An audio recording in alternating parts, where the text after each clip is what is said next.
Thought that after the war the Nazis vanished without a trace, but battalions of fascists still dream of the master race. The history books they tell of their defeat in 45.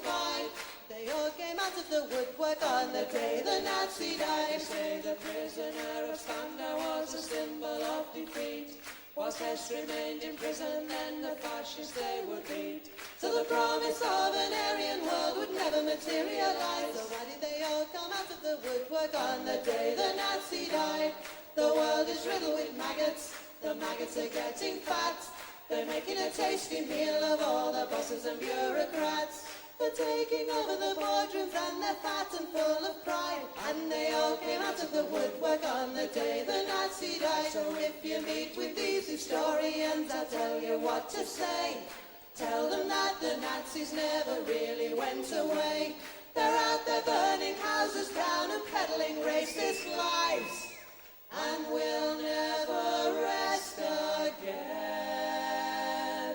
until every Nazi dies.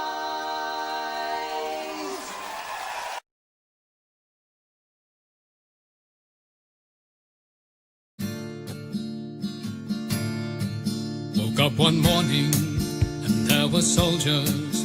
Oh, bella ciao, bella ciao, bella ciao, ciao, ciao. Woke up one morning and there were soldiers. The invasion had begun. Lend me your shoulder, we'll stand together.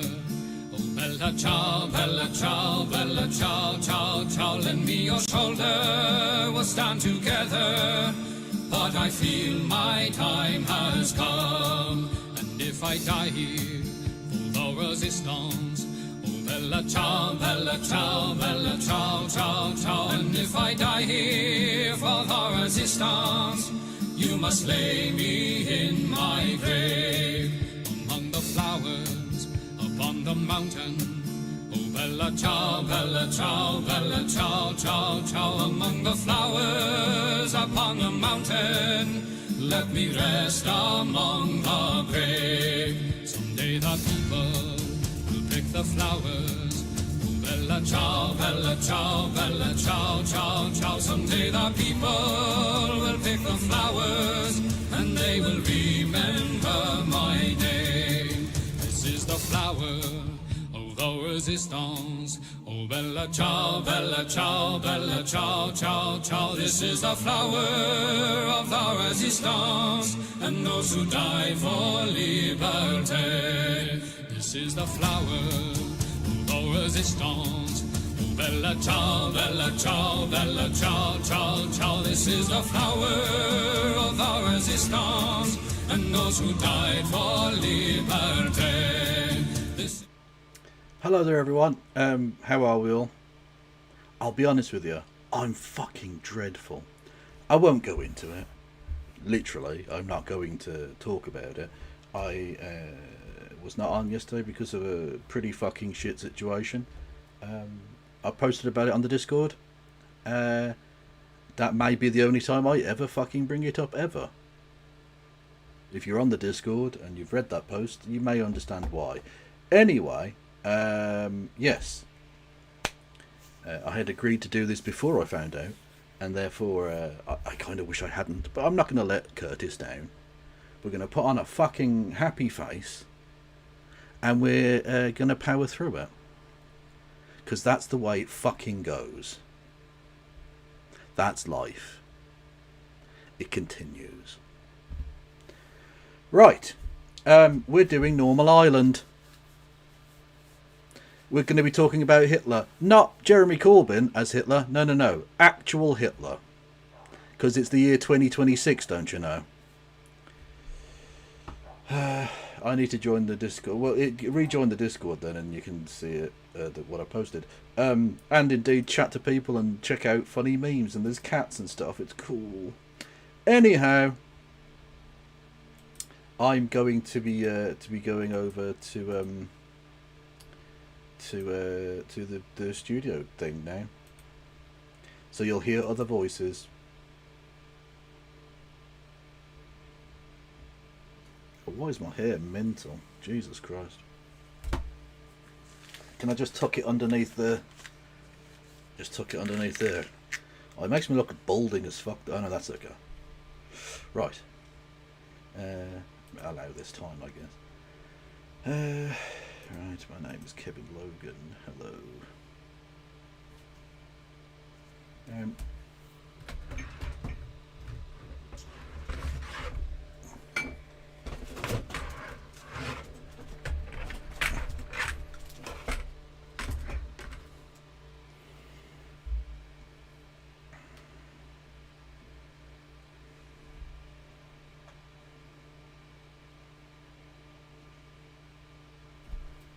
One second, everyone. Apologies, I'm trying to sort any amount of technology out.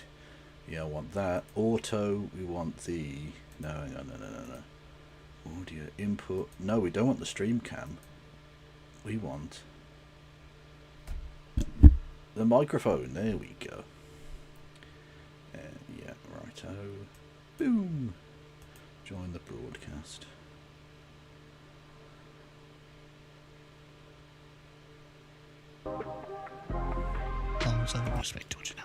Is the main man? Hello. Hello. Hang on, I've got to turn my main light on. Apologies. 1 second. You're so fucking chaotic. I love it. There we go. Wouldn't want people not to be able to see my pretty face. Exactly. Oh. Why we get you on the show so people can look at you? Yeah. Well, thank you. Yes. Well, I saw when you mentioned when you'd sent me the script thing, we were going to be talking about Hitler, and I thought, well, how relevant is Jeremy Corbyn anymore? I fucking knew that was coming. I wanted to do that off air, so I don't do it on air. Yeah, because that is. But I did have to. I did have to get it off my chest. It was sitting there. It was like a weight around my neck. I'm glad to get rid of it. How are you both? Good. Yeah, good. By the way, you are live on my end, so you know. Yeah, as yeah. So put your cock away, for God's sake. Jesus. That's the advice you wouldn't be giving me though off air though. Oh yeah, obviously off air, it's constantly pestering you. Yeah, but on air, I've got to be got to be polite about it. The fuck am I talking about? I don't know what you're talking about. Fair enough. Oh. Anyway, yes. But yes, no. How have you been, Kevin? It's been an interesting time. Difficult last couple of days, but I'm alive. So, hello. Good. Yeah. Good. I hope you're all right. Yeah. If you want to talk about that off air, give me a message, because of course everybody is watching at the moment, so I do understand. Yeah. No, thank you. Yeah, no, I the last thing I want to do is talk about it. But genuinely thank you for the offer. I appreciate that. No, well, if you change your mind, you got my inbox. Look, the not wanting to talk about things is like my toxic masculinity. I just no men. No, bottle it up until you go fucking mental. That's the idea. Yeah. Yeah. Yeah, you know what they say. Better in than out. Always. Yeah, literally. Look, who doesn't want an aneurysm, really? Yes. I've heard a mental breakdown is really good for losing weight. So. Isn't that what Donkey says as well? Better out than in, I always say, Fiona. Or was that Shrek? Yeah. I love that that's your cultural reference point. You are a cutie patootie. I have no pop culture really, but Shrek is absolutely in there. Yeah. Like, I forget who it was. I forget who it was. I was doing a stream once and they started talking about Ho Chi Minh or something. Like, that was the circles I used to move in. People would quote Ho Chi Minh. And now it's fucking Donkey and Shrek and that. And you know what? I found my happy place. It's all good. Yeah. Shrek 2 is a happy place. Oh, should have got a drink. I've got time, to be fair. Yeah, we've never been on time before, so what difference does it make? True. Oh, we've been doing like one show per week for the last 4 weeks, so part-time lazy pricks. I know. Yeah. Fucking people on holiday. How dare they? Why That's the last time anyone gets a holiday at turn left. Why would anyone go on holiday? It's been like fucking Jamaica. What are you doing? True. Maybe the cold countries. Yeah. I was in Spain when they won the World Cup, though. They thrashed Argentina. Oh, yes. You were. And it was great. It was a good feeling watching the Spanish react. So to them so beating the Argentinians. so you supported the former colonial power over their oppressed. Okay, that's fine. Oh yes. Yeah. Oh yeah. No, we know where you stand on imperialism. Yeah, that's fine. Yeah. Oh yeah. Well, yes. Yeah. But the Argentinians, I'm afraid, I'm afraid that in this case, I'm gonna. No, I'll be honest with you. I started my stream the next day by singing "Viva España." So, you know. I mean, we're not going to support fucking Argentina, are we? Especially since they've become a bunch of fucking pro-Israel weirdos. And they're all just weird racists and stuff. Yeah. And they're just such dirty footballers. Like, Awful. the most disgusting Why turn up display to of football. Why go to a World Cup if you have no intention of playing football? Exactly. Yeah. I saw more Brazilian jiu-jitsu in the Argentinian England game than I've seen in a long I know Ben started fucking running the pitch, being their substitute, didn't he? Yeah, I could honestly, I could have subbed for them. Just go in there, double leg people. Take Honestly, the Brazilians could have done with a bit more of it. Yeah. Just saying, pussies. Yeah, I said it. Right, should we chuck on the countdown then? And I'm going to quickly grab a drink of water. Let's go. Let's go.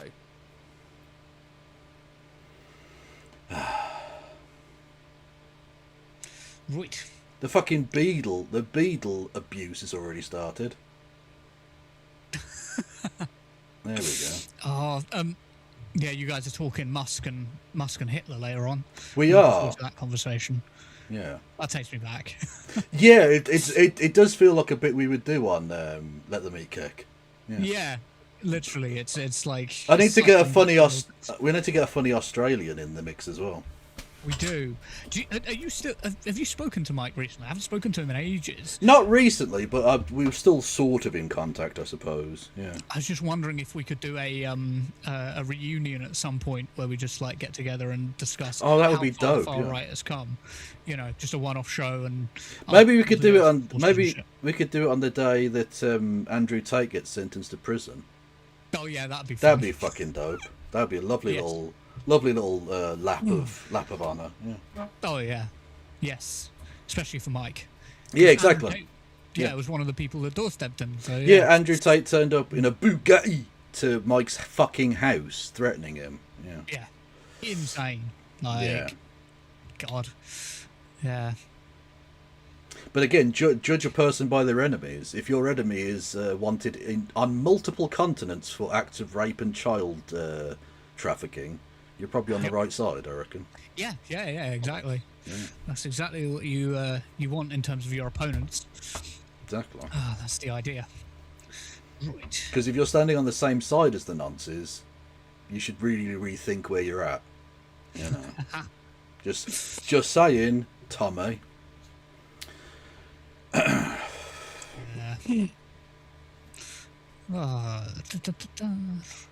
So it's reform polling, then Musk, then Julia Hartley Brewer. Doing a bit of Hitler bashing. Yep. Typical left, intolerant left, always going after. Exactly. Speaking ill of the dead, really. Speaking ill of the dead. He had a dog, you know. Technically, for a very brief period of time, he had a wife as well. So Yes.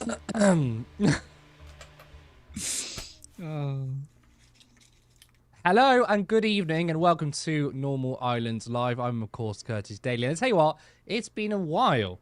It's been a long time since I've hosted. I'm probably out of practice. As you know, due to people on holiday, we have ramped down the shows a little bit. The last couple of weeks has only been one show per week. But don't worry, we're starting to ramp that up again. Callum's going to be back from holiday soon, so we're going to go back to the normal schedule of 3 shows per week. That's going to be returning soon. Joining me tonight is the King, as we call him, Kevin Logan. Kevin, it's been so long since I've heard from you or listened to your voice that I'm actually getting withdrawal symptoms. well, look, as a Republican, please don't call me King, but you can, of course, call me Daddy. I'll stick to King, I think, actually. Fair enough. Yeah. No, I'll call you Daddy. Maybe, post Watershed. When we get to 9 o'clock, right? That's when Daddy comes out. This really does not sound good. Anyway, pleasure to have you on. Thank you. Let's get straight to the show, shall we? Of course, remember to like the stream. And if you want to support our work, then please go to patreon.com/support. There's a link to our Patreon and another link to a one-off donation. As you know, you can become a YouTube member for 99p. Keep your comments in. Send us a super chats. We're obviously going to be reading them at the end of the show. Let's go on to our first story. A new poll has Reform plummeting to third place. According to Lord Ashcroft polling, Labour are top with 27%, the Tories climb to second place with 23%, and Reform all the way down to 18%. Despite Labour on top, the Greens are holding firm with 15%. Now, of course, one poll is just an outlier. However, it's the trends that matter, with the number of polls having Reform in second place, despite dominating this year. Opinion Research has this. Labour with 27% and Reform not far behind with 25%. Ipsos Mori, they've got this. Labour with 28%, Reform second with 25%, and not much change with the other parties. Now, according to Election Maps UK, in a poll of polls they conducted, Reform are in second place. Labour are ahead with 25.6%, Reform second with 24.3%, the Tories 90.6%, Greens 11.3%, Lib Dems 10.7%, and Restore with 2.9%. And what's interesting is that Labour support in this poll is an 18-month high, Reform with a 19-month low. For the Greens, 11.3 is a 10-month low, and the Lib Dems with a post-general election low. Now, Andy Burnham is still enjoying the Burnham bounce, as he is way ahead in personal party leader ratings. 50% of the public view Burnham favourably, with 31% disliking him, a net 19% positive. That rarely happens. Kemi Badenoch, 14% net negative, -8 for Ed Davey, 24% view Farage favourably, and 65% dislike him, meaning he is -41% with the public. Zach has a -31% rating. Although, interestingly, at the second part of the graphic, the Greens are the most popular party. 33% of the public like them, against 42% dislike. 30% of the public favours Labour, 27% for the Lib Dems, 26% for Reform, and the Tories, the least popular, with 24%. However, Reform are disliked the most by a wide margin. 62% of the public do not approve. The party is seen overall as the most negative, with its leader Farage the most unpopular leader. But up until now, they were consistently polling number one. Politics is strange. Kevin, how significant do you think this polling is? I mean, have Reform thrown away their chances of winning the next election? I would take this individual poll, especially because it's Ashcroft polling, which is imperfect, shall we say. There's a certain conservative bias. I think they overestimate the conservative vote very regularly. But the point is, it's one poll. So let's not take that particular snapshot in its entirety, right? You look at the poll of polls, which does show that the Reform vote has dropped down significantly over the last sort of 18 months, and Labour have received a big bounce. I think the big story that people should take out of this is not so much that Reform are in second place, which they are definitely now. They're not actually in third. They're in second place overall, by a relatively narrow margin to Burnham, is that what the left has been saying for ages, which was ignored under the previous Labour leader and previous Prime Minister, was that the Greens had taken their votes off them. And the fact that a more progressive, at least sort of more progressive, sounding more progressive, Labour leader has come into power has seen a significant bounce in the Labour vote and a precipitant drop-off from the Green Party, because that's where the votes were going to. Stop trying to placate far-rightists who will never, ever, ever vote for you. That is the big message that should be taken out of this from the Labour Party. Whether they will or not, we'll wait and see. But the point is, the Reform Party are definitely dropping in the polls. I think taking on a significant number of former Conservative members of the government was a mistake. A lot of people who saw them as an insurgent, anti-establishment party can't realistically turn around and still think of them that way because they have Robert Jenrick, the immigration minister who opened the hated migrant hotels, and people like I've forgotten her bloody name, Patel. That undermines the concept of them being, an anti-establishment party. And after just 30 years of giving them the oxygen of publicity and positive press coverage, finally the press and the establishment have done their job and are actually tackling Farage in the proper way. Firstly, they are denying him the oxygen of publicity that he requires. He did this whole by-election stunt because he wanted the publicity, and the establishment went, no, we're not playing your game. We're not going to run. Even the Restore Party didn't want to run against him. And so essentially, he has been in the wilderness, completely the people have not seen him or heard from him really in a long time, and he's been arguing with a bin in Essex. That's not where he needs to be. He needs, like Trump, to have the oxygen of publicity. He needs to be the story. And you can tell he's not the story because most people probably aren't aware that both he and Zia Yusuf held a press conference today about how they're going to keep prisoners in jail, and they've got this El Salvador plan where they're going to send criminals to El Salvador or something, and no one watched it and no one cared. It made absolutely no impact. They've become irrelevant in that respect. So finally, they've starved him of the oxygen of publicity. But what publicity they have given him has actually attacked in ways that can be effective. Because you can't just call him a racist. He is a racist. It's obvious he's a racist. His people don't care. In fact, actually, they do care. It's a plus for them because they are largely also racists, or at least okay with racists and racism. What you actually have to attack him on is the fact that he's taking millions of pounds of dodgy money from oligarchs. Because again, you can't plausibly sell yourself as anti-establishment when you are literally as corrupt as the establishment and you've got the establishment in your party. So ultimately, that's what you're going to see now is the precipitant decline, I think, of the Reform Party. I don't think it's necessarily the case that they've completely sold their opportunity to become the next government, but I think it's unlikely now, or basically impossible, that they'll get a majority and would have to form some sort of coalition government. And also, I think Farage is hole below the waterline, and he probably has to go to allow that to happen. I mean, I'm just looking at, I just searched up when the last time Reform got 30% in the poll. And it was More in Common was on the 30th of March.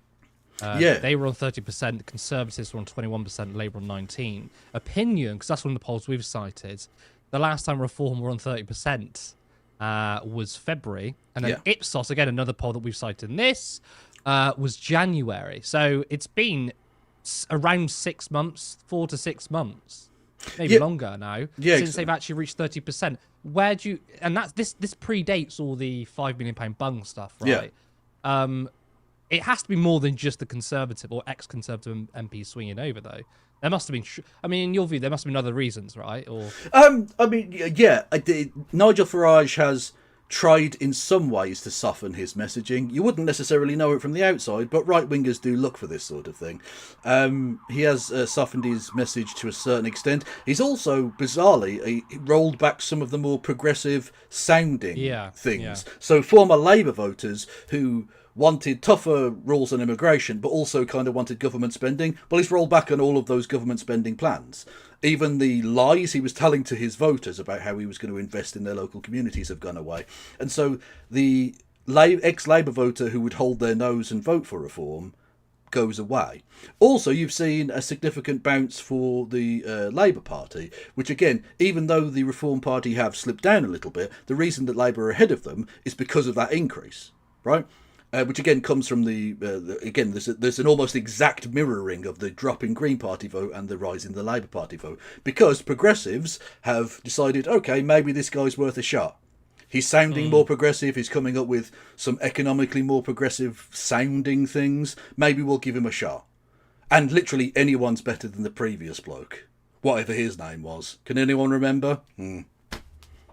Okay, so obviously you're saying here there's a mirror image of the Greens dropping, Labour going up, right? Obviously, we all did say if Labour moved to the left or try and court left-wing voters, I mean, at least they should try to do that. And obviously, it's for now been successful. Yeah. I question the long-term project of this, especially on Gaza, right? Because the biggest reason why people left Labour to the Greens was Gaza. So I think that's going to be a problem for them. Yeah. But under Keir Starmer, and I know they were outliers, but some polls had the Greens on 18%, 21%. Again, they were more closely, I think, to 15, 16%, maybe 15%. Do you think now with Burnham that the Green Party's strategy has changed? And actually, it's now that their role is to push Labour to the left instead of outright replacing them, as the plan was when Keir Starmer was PM, because that was what they were saying, right? We're here to replace Labour, and polling was showing that that could happen. Yeah. Now Burnham's Prime Minister, polling shows that can't happen. Do you think the Greens have to maybe temper their expectations a little bit, or do you think they should be just as,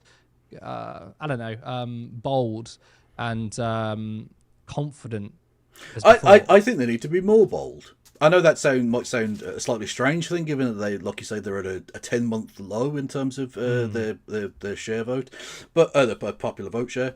But you need to be more bold, because essentially I don't see it as an either-or situation. You do have to try and pull them to the left as far as you can, because regardless of if anything ever happens, whether he ever becomes an MP, whether the Green Party ever become a major parliamentary force, Zach Polanski has had a positive net impact on British politics. The reason that Andy Burnham is Prime Minister is because of Zach Polanski.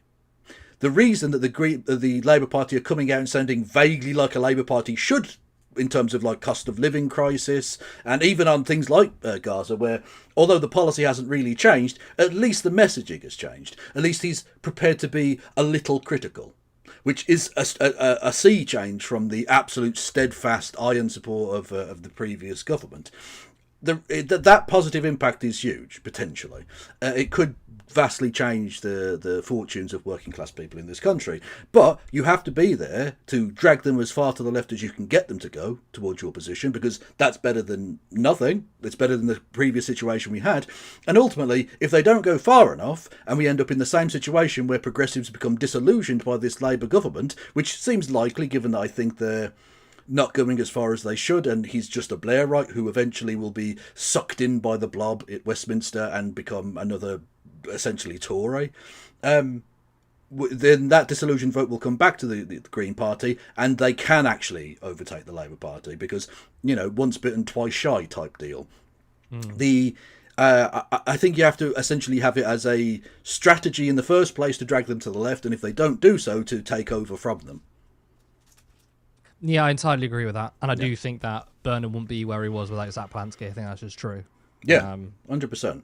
Without a leftist, without a left to the left of the Labour Party threat to the Labour Party's vote, Keir Starmer would still be Prime Minister. People he would still really be have anywhere to go, but yeah, exactly, yeah, because the one argument they had was, well, where else do you have to go? It's either us or Farage. Well, now it's not. Now there is a credible alternative. The Labour Party, for the first time in 50 years, have a genuine, credible threat to their left on a national level. They have had in terms of Wales and Scotland with the SNP and Plaid Cymru, but in terms of the national picture across the whole of the country, they have the Green Party there to genuinely hold their feet to the fire. So for the first time in 50 years, they're having to actually talk to left-wing voters for the first time in generations. And we're seeing the net positive impact of that, and of course, a change of leadership on that basis. there's been reports that the Greens are looking like they're going to overtake the Labour Party in terms of membership. But I actually would be interested to see what the Green Party's membership numbers are now, whether it's fallen. Because some people maybe gone back to the Labour Party because they think, maybe I can try and change things under Burnham. I don't necessarily think that would have happened in huge numbers, and I'd be very surprised actually if the Green Party hadn't got close to, if not actually overtaking the Labour Party, because of course the Labour Party don't publish their numbers anymore. So disastrous was the drop off in membership. Well, again, that's reports are saying they're approaching it. Yeah, you know, they probably already have. I mean, it's plausible to say that Labour could be under 200,000.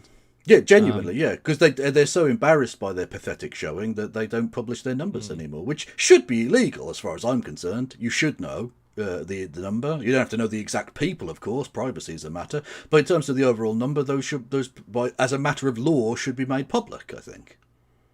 Okay, let's go on to our second story. We've got a lot of Hitler bashing coming up. Another day and another unhinged take from Elon Musk. This time, he claims that Adolf Hitler is a left-wing socialist. An account named Alice Smith initially tweeted this. Hitler was a leftist, and here you have is a list of apparent reasons why: identity politics, collectivism, statism, command economy, censorship, social engineering, militant activism, gun control, rule by laws, politicization of academia, judiciary, and civil service. I mean, there's so much wrong with that list. It's hard to start with it. I mean, it's not accurately describing the Nazis, and then they're attributing these statements as somehow left wing. A good third of that list has been heavily deployed by the right wing. I mean, identity politics. That is literally the entire right wing and far right political project movement. Okay. Do you ever hear them talk about economics? No, it's religion, it's culture, it's race. I mean, the Nazis' entire project was ethnic cleansing. You couldn't get more identity politics than that. Social engineering, that's an interesting one, because conservatives want people to act in their image, in their religion, you know, making same-sex marriage illegal, for example. Trying to make the lives of trans people impossible. Conservatives love big government when it comes to individual liberty. That is social engineering. And the politicization of academia, judiciary, and civil service, I mean, that has to be a joke, right? I mean, conservatives don't stop banging on about the civil service, right? They've weaponized the judicial system. Donald Trump should literally be in prison, okay? And if you had a functioning court system in America and people actually cared about the law, he will be behind bars. Now, academia, again, these people constantly push the idea that education has been captured by the left. And, you know, the left want to censor history. Well, think about it in the context of the UK. Conservatives don't want people being taught by the British Empire.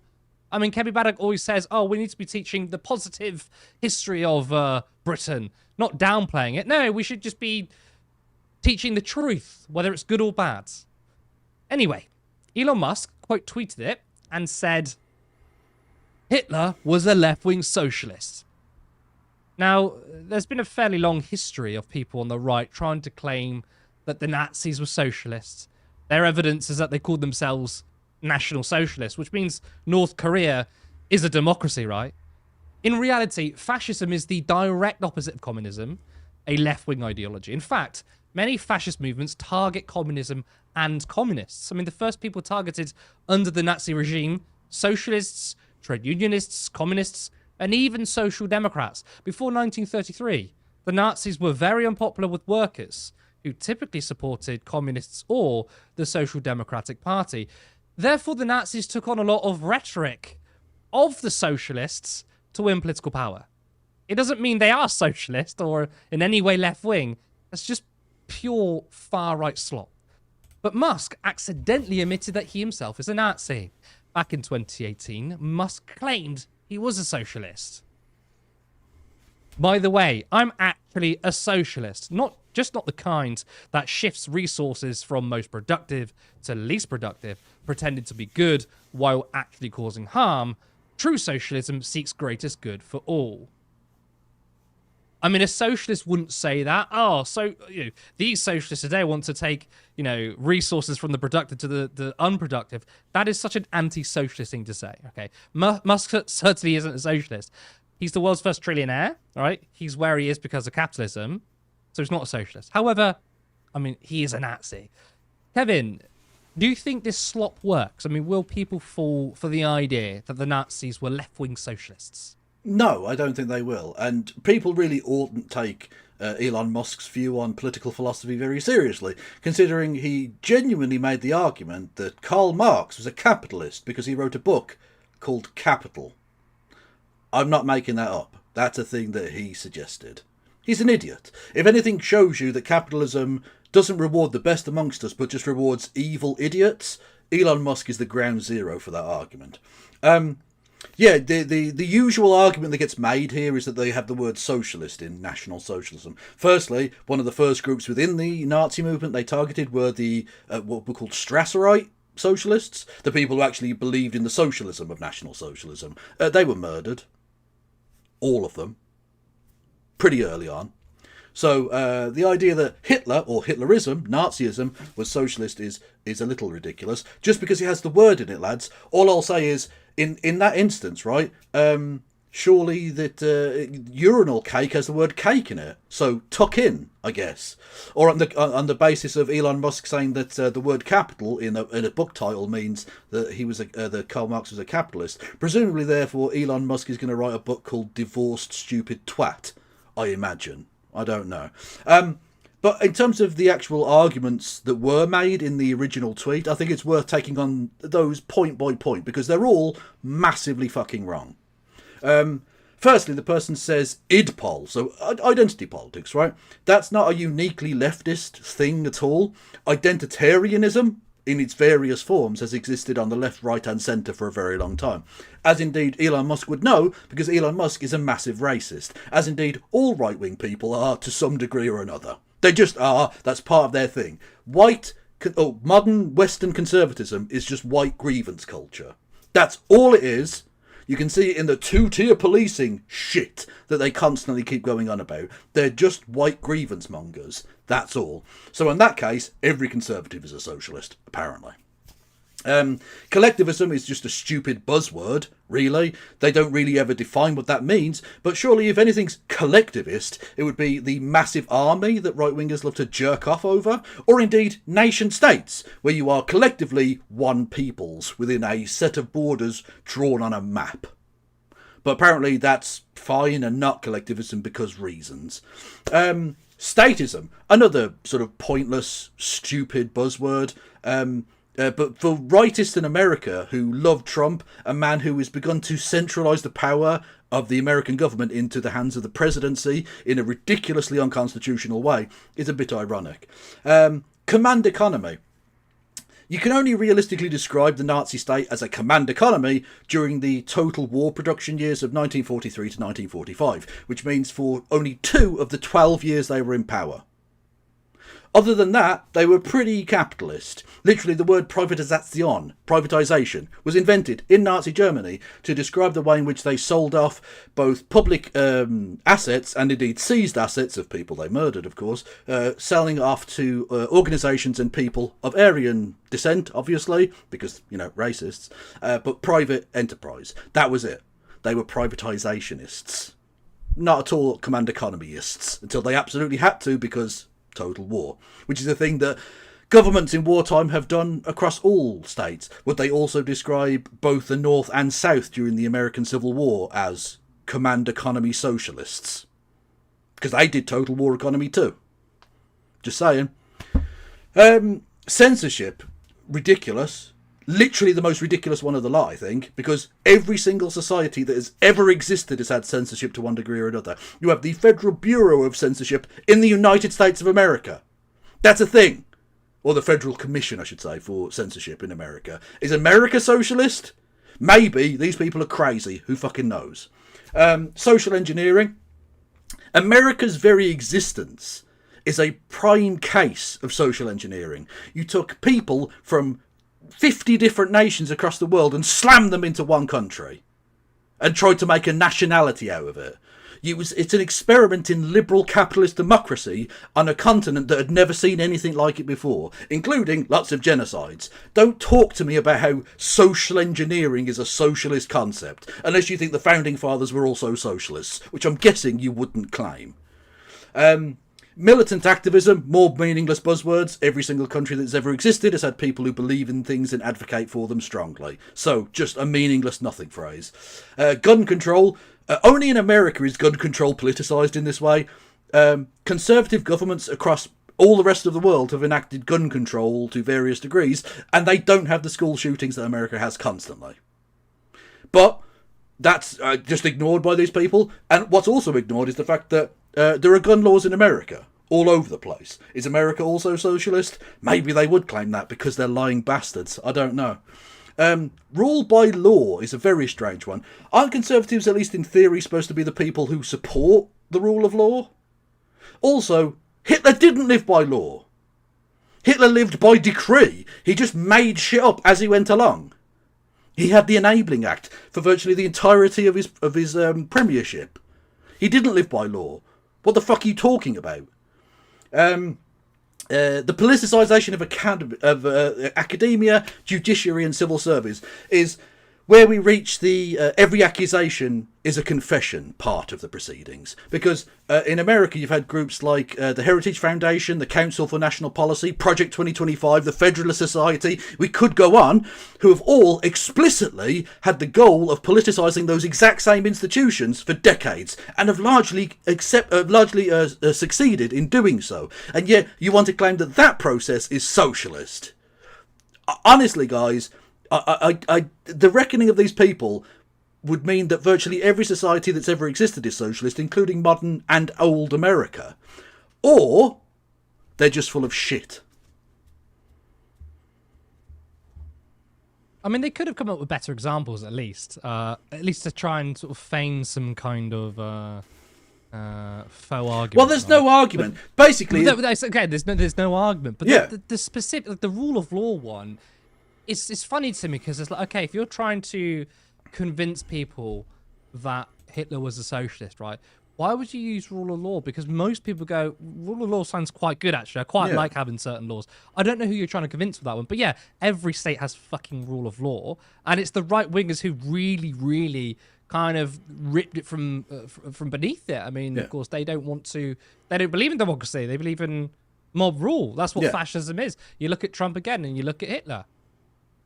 Yeah, there are similarities, and of course, I think we would be remiss to not notice that the Lebensraum concept and the concept of genociding those who are inferior and unworthy literally came from the Manifest Destiny policy of American governments, of all of the political parties who engaged in that during the 19th and 20th centuries.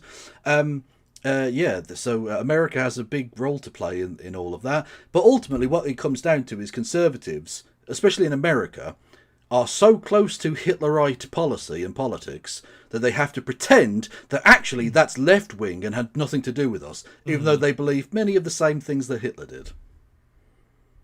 But let's talk about the UK context. Of course, it's not as crazy as that over here, but you are hearing certain people... I mean, I hear Adam Brooks all the time call left-wing fascists.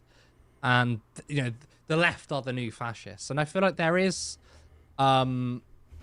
a move from the right in the UK to try and muddy labels, muddy ideology, and kind of do something similar, which is that, well, actually the left are the violent fascists. Well, this has always been the case. They've always done this. The word libertarian once meant anti-state, anti-capitalist, and now it means like fucking Chicago boys, ultra free market nonsense.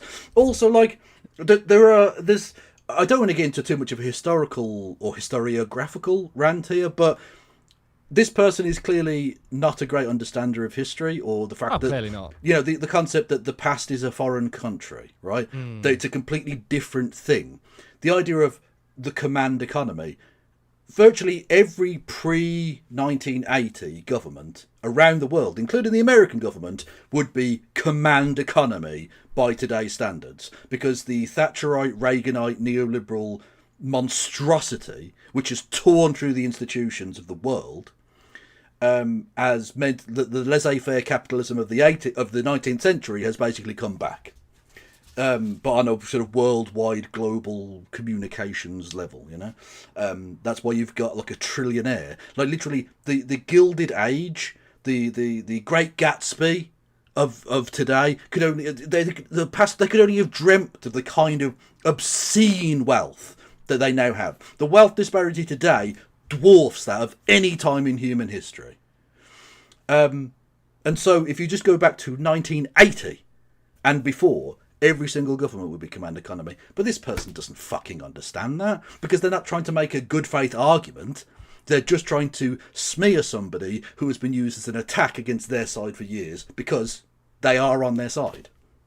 I find the inclusion of command economy quite interesting as well, because there is so much command economy, I think, today when it comes to corporations. Yeah. We always hear from the right wing that capitalism's great because it's about markets and competition.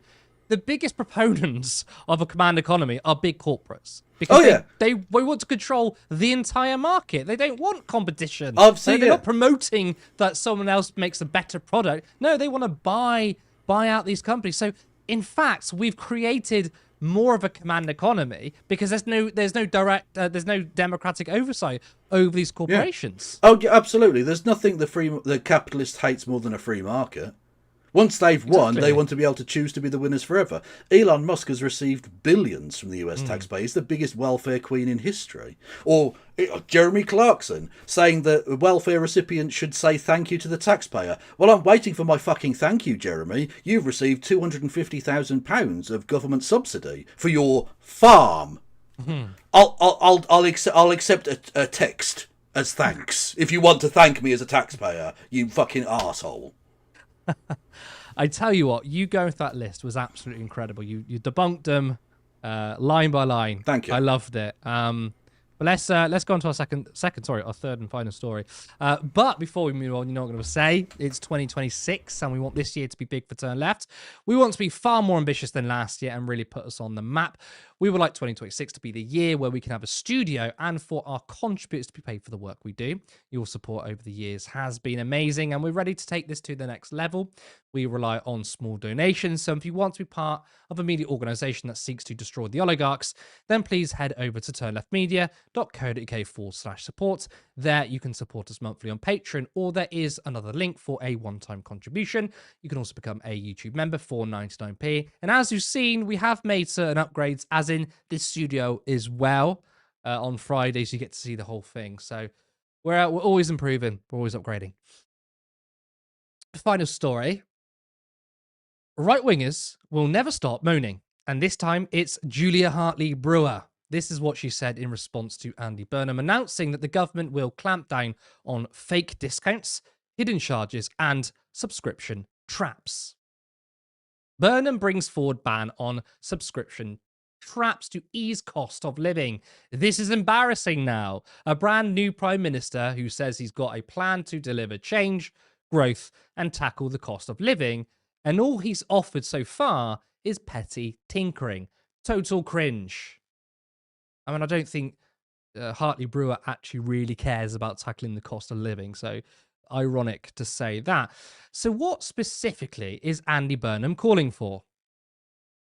Subscriptions will be easier to cancel, and companies will be compelled to make it clear when contracts auto-renew at a higher price, Andy Burnham has announced. The Prime Minister is also planning to outlaw shops from falsely claiming products previously retailed at much higher prices to advertise supposed deals, which he said tricks shoppers into thinking they are getting better value on purchases.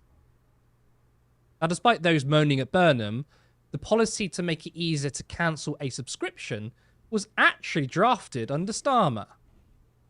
A crackdown on subscription traps could save the average person nearly £170 a year, according to the Department for Business and Trade.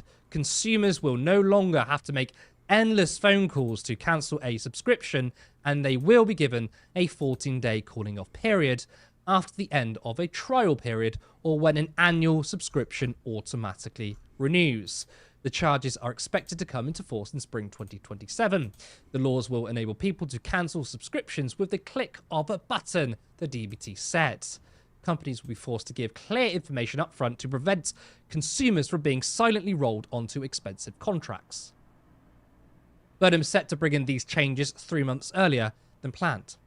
But it's not just Julie Hartley-Brewer, but you can count on Zia Youssef moaning about it and changing the conversation straight back to immigrants and refugees. You know what's more annoying than hard to cancel subscriptions, Andy? A Prime Minister allowing the invasion of our country to continue day after day. A Prime Minister allowing the killers of a young police officer to walk freely. A Prime Minister who was out of his depth.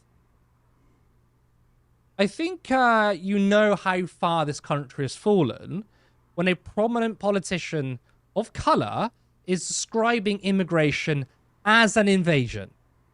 Now, look, the reason why I wanted to talk about these policies is that small but substantive policies, I think, are very good. I mean, millions of people are sick of hidden charges and trapping people in subscriptions. I mean, I get furious when I just want to speak to someone on the phone and you're fobbed off and you find yourself, going round in circles. I mean, so many companies don't let you speak to someone. It's all just endless AI chats and FAQs. I think making it easier to cancel subscriptions is a really good policy. Now, a political project requires radical long-term change and everyday changes. And I don't think Burnham will do the radical change, but small policies such as this, I think, are good. Kevin, do you think that Hartley Brewer is right? That, it's tinkering around the edges and Burnham is distracting people with small and less important policies? She's right in one respect. It is sort of tinkering, this particular policy. I don't think he's doing it to distract, though. I think this is actually sort of his game plan of making a kind of dent in the problem by 1,000 small cuts, rather than just, and when I say cut, I don't mean cut to spending. I mean like the idea of a kind of drip, drip, drip effect. That he doesn't necessarily have the political capital to be able to make massive changes now. He would have to probably go to the electorate and get a general election kind of mandate to be able to really do that. But he can certainly make some tinkering at the edges changes and improve the situation to the point where the Labour Party could go into the next election with a sensible chance of being able to form some kind of government, maybe a coalition or something like that. But to say that he's distracting rather than actually just governing for the sake of governing, or governing in a way that people want him to, that his voters want him to, is ridiculous. Also, Julia, you should be really careful about what you wish for here. When you say he's tinkering at the edges, do you think he should go further with his economic progressive policies? What do you think he should do here? Enact full socialism? Maybe? Or are you just sort of moaning for the sake of moaning, which is basically what she does for a living, stealing a living? Anyway, as to Zia Yusuf, it's Pick Me Yusuf is a really interesting one. Why do we keep hearing this man's opinion as if it's relevant to anything, when literally he could get out of bed and stub his toe and he would blame it on migrants somehow? I don't care what he has to say. He's not even an elected official. At least with Richard Tice or well, actually, I was about to say Farage, but he's not an MP at the moment. But he probably will be very soon again, unless Binface pulls off the most stunning by-election victory in history, which would be funny. At least they're MPs, and so their opinion sort of matters. Zia Yusuf is nobody. He's such a nobody that they wouldn't even let him stand in a by-election. Like, he's just irrelevant to it. But it just goes to show you, there is no placating of right-wing anti-immigrant bullshit. Unless the government's policy is to literally mince migrants and feed their mush to dogs, they will never ever be happy. They want to enact violence upon people. They hate brown people and they want you to enact violence upon them. So why do these centrist twats keep trying to placate them? Why do Keir Starmer and Burnham and Shabana Mahmood and previous Home Secretaries, why do they constantly keep trying to placate them? You can't. Unless you totally 100% agree with them, they'll never accept you. The racists will never accept you. So stop trying. Have a sensible immigration policy where you don't just go down to the White Cliffs of Dover and dick swing about it. Actually put together safe routes for people. That's how you stop the boats, by allowing them safe routes to get here. It's ridiculous to me. But in terms of Andy Burnham's policies, I think they'll have a positive impact. I think you'll see a at least medium-term continuation of the Burnham bounce. I don't think they're ever going to get to 30% unless he goes much more radical, which I don't think he will. But I think you'll see a kind of tapering off of the rise, but a steady holding of that position, of them being in first place for quite some time, unless he does the radical thing, because eventually people will get sick of that as well. Because we have to wait and see what his legislative agenda is going to be when they return in September. But so far, the mood music on that isn't fantastic, and ultimately the same passive bullshit governance will lead to the same indifference or hatred from the British people. So it'd be interesting to see how that goes. But ultimately, this is just right-wing whinging as always. I think the thing with Yusuf, though, it's like boring because like he's saying, why aren't you stopping the boats and stopping the invasion? The fact that people even say invasion is absolutely fucking insane, right? Yeah. You don't know what an invasion is, clearly. No. Right? Well, High levels of it's immigration, ironic. It's not an invasion. It's ironic because their policy to stop the invasion is to actually invade France. To put Exactly. British naval personnel into French waters and French land to put migrants back, and thinking that the French people will just be totally fine with that. Exactly. But the point is, it's like, you do realise that political parties and governments have to speak about all things, because you notice how anything that's announced, people from Reform say, yeah, but what about immigration? Or, I've noticed he hasn't said anything about the boats. I was like, yeah, you do realise, though, that you have to talk about everything. Well, no, because immigration, climate change, domestic policy. But Reform have nothing to say on anything else, which is why they keep going back to that. That's because the only their thing, comfort zone. That's the only thing they want to talk about, because that's the only thing they care about, because they're idiots. I'm sorry, if you're a Reform voter, you're an idiot. You might not be a racist, although many of them are, but you are at least an idiot, be it a useful one or an active one. It doesn't really matter to me. You have been suckered into thinking that the small boats are the problem rather than the billionaires who are fucking you. That's the sort of problem, that's the dynamic we have here. But yeah, like, I don't know what more he could do. He kept the Panopticon Pam as the Home Secretary.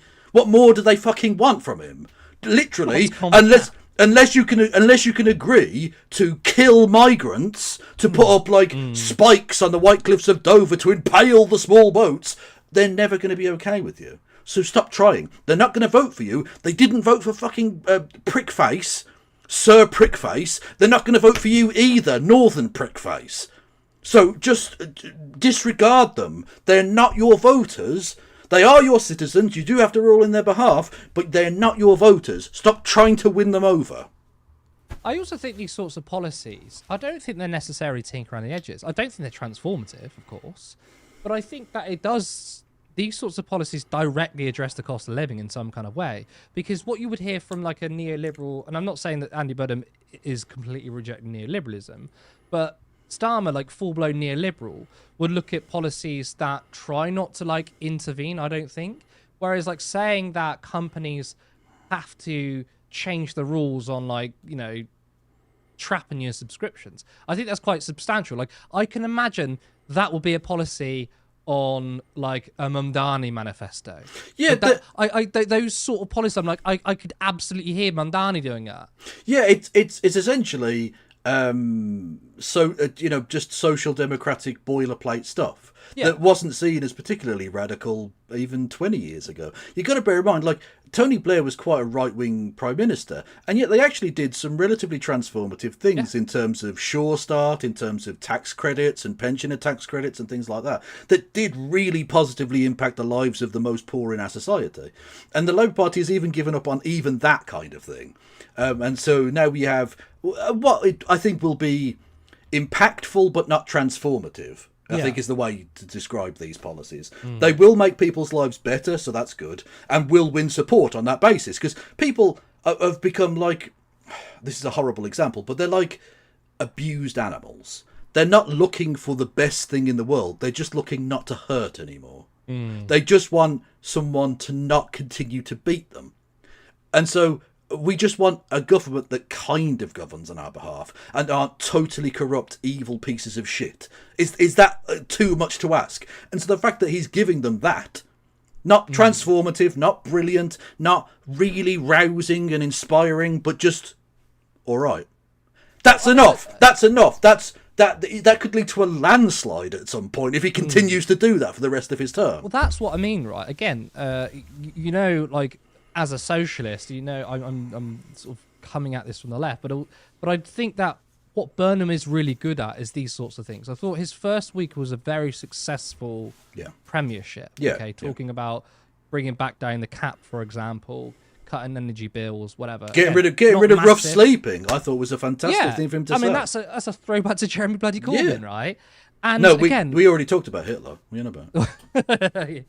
We don't do it these two again. But what I mean is, like, these are really important policies. In fact, I don't think you could even build a successful political project, even a socialist one, without doing these kinds of things. Because I think sometimes, you know, say we're going to have a break from neoliberalism. What the fuck does that mean to your average person? I actually think sometimes leftists and our big political ideas is so alienating. I'm not saying we don't do them, but you know, sometimes we're saying we need to do this, this, even stuff like nationalisation, which people support.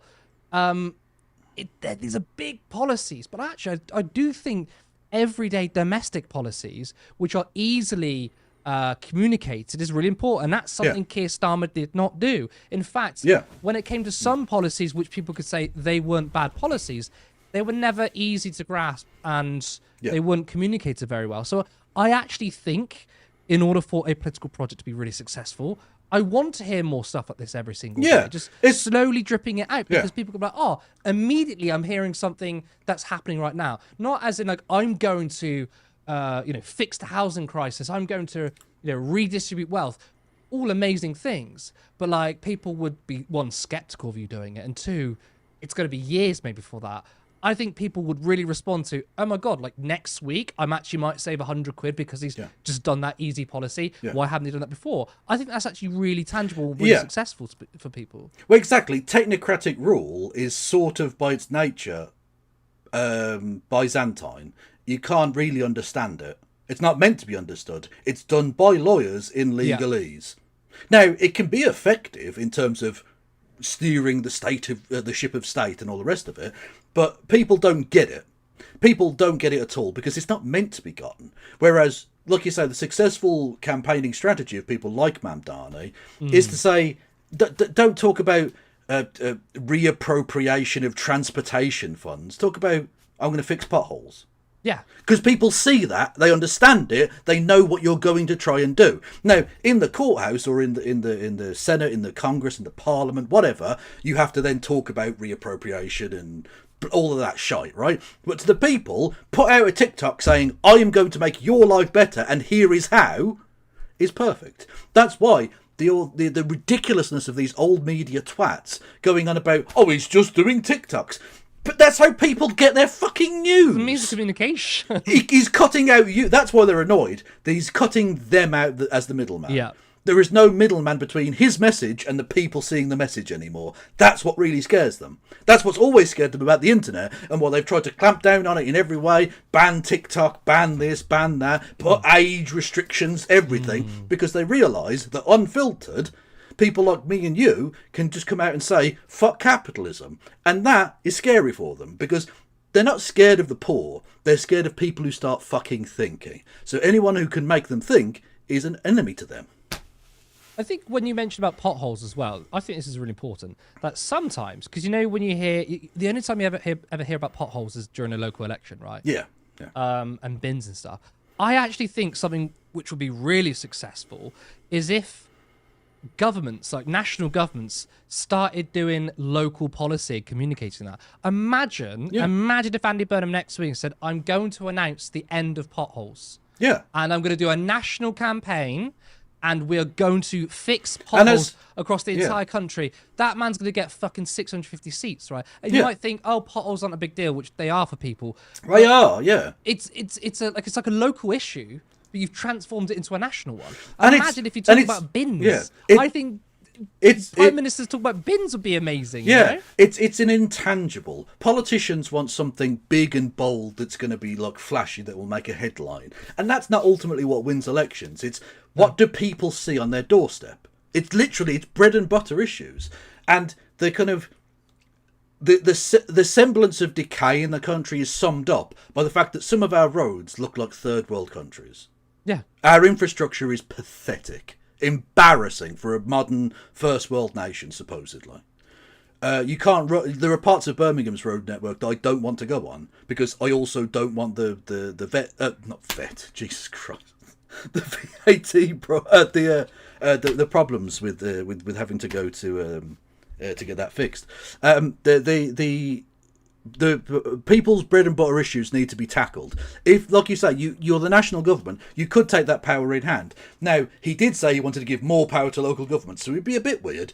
But maybe if he packaged it up with, here are some more powers, but I'm taking potholes back.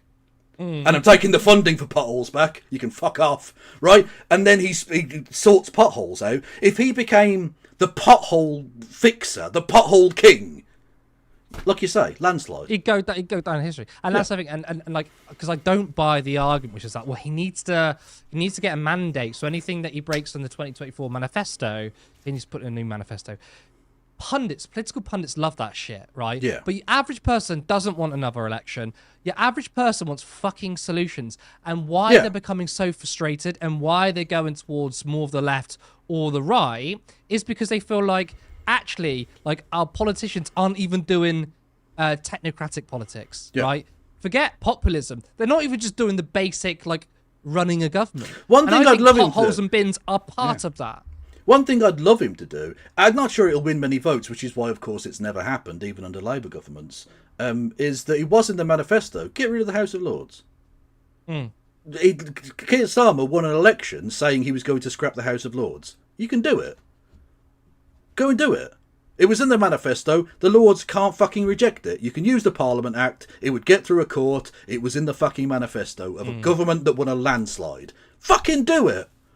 Instantly, Conservative power is sliced in half. It's such an easy win as well. Like, he could just do it. But, you know, that's something I actually don't think Burnham would do, because I think he's a fucking Blairite. He's a Blairite. Yeah. And again, constitutional change sounds nice, but wins basically 0 votes, because it's like 20th on the priority list of every person. No, like, I wanted to get rid of the House of Lords, and it's not in my top 10. I could see that, but I could see that getting a really good headline, and at least people going, do you know what? We want a change in the stance. Yes. It didn't happen. Burnham's come in, and that's happened as well. Yes, and no. The thing is, the Conservative press would fucking savage him. This is another nail in the coffin of traditional Britain. That's the reason that people don't want to do it. It kicks up so much fuss for so little political gain that even governments that really want to do it just end up going, oh, it's path of least resistance, let's just stack it with our mates.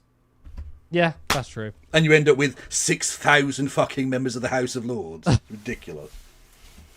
Okay, I think it's time to bring in our producer, and let's go to your comments. Joining us tonight, Ben McLean. Ben, how are you? I wonder if you actually added to the scene. I bet you're not. Okay, 2 seconds. Oh my god. Okay, now the main show's over. I'm putting my fucking fan on. I'm sweating my bollocks. Ben, how are you? Yes, I'm good. Bit jealous of Kevin having a fan, to be honest, but Yeah, hey-ho. hot under the lights as well. I've got like 1, 2, 3, 4, and then background lights all on me, and it's fucking boiling. Yeah, some of us sweat for this. Some of us sweat for this, Kevin. I'm sweating spinal fluid for this. Okay, so let's go through some of the super chats and stuff.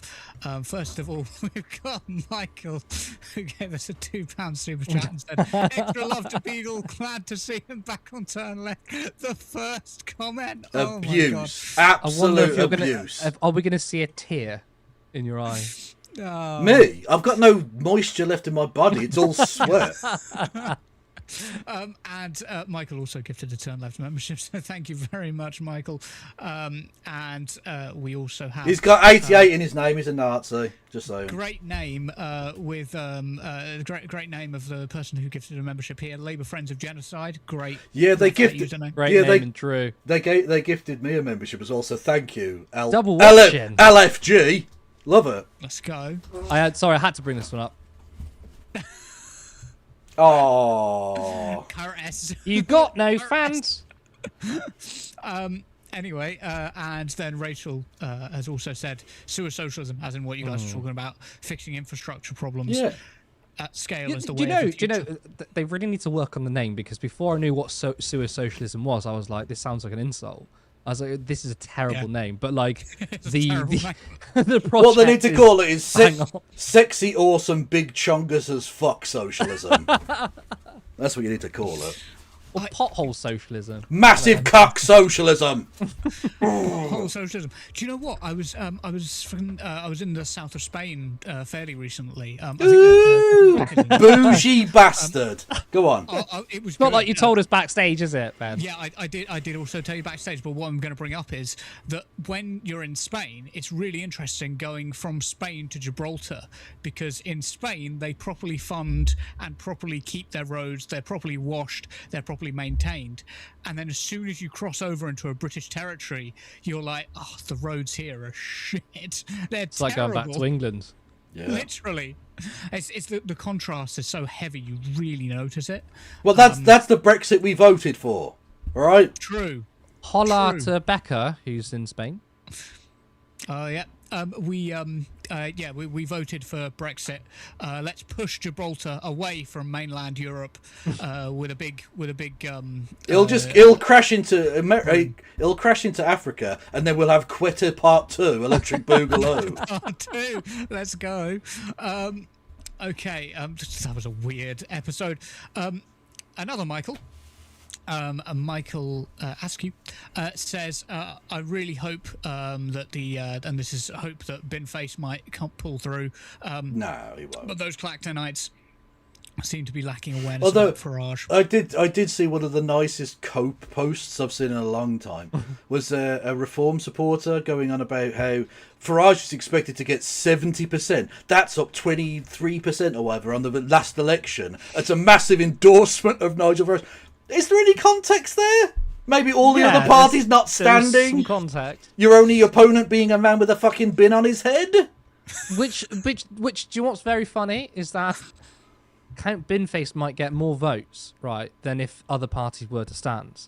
Not combined, but like I think second place is the Conservatives. Am I right? And polling showed there's like less than 20%. So Count Binface could get more votes than what a Tory would get. This might be the first and only time he ever gets his deposit back. Yeah. Which is pretty cool. Which is a shame, really, because actually some of his policies are actually quite sensible. The hand dryer in the Crown and Treaty pub is in a ridiculous. It is. I've actually Have you seen it. Yeah, basically. I've not actually been there, so I can't. Well, I haven't been there, but I've seen pictures of it. And literally, in order to dry your hands, you have to essentially put your back to a pissing man behind you. It's like next to the urinal, so you have to sort of wedge yourself in between a man pissing and the wall. It's very silly. It's very. You know what? It's not a national issue, but it's bread and butter issues It's with bread elections. and butter issues. Yeah. Socialism, hand I think dryer I socialism. think Burnham should take that policy.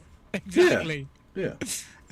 It would be quite funny if Burnham did as like a little tribute to Count Binface. We know when Bin Day is and got that hand dryer moved, like intervened, did a government intervention to get the hand dryer moved. Yeah, nationalise the pub under domain, public domain or whatever, and just fucking and reposition it.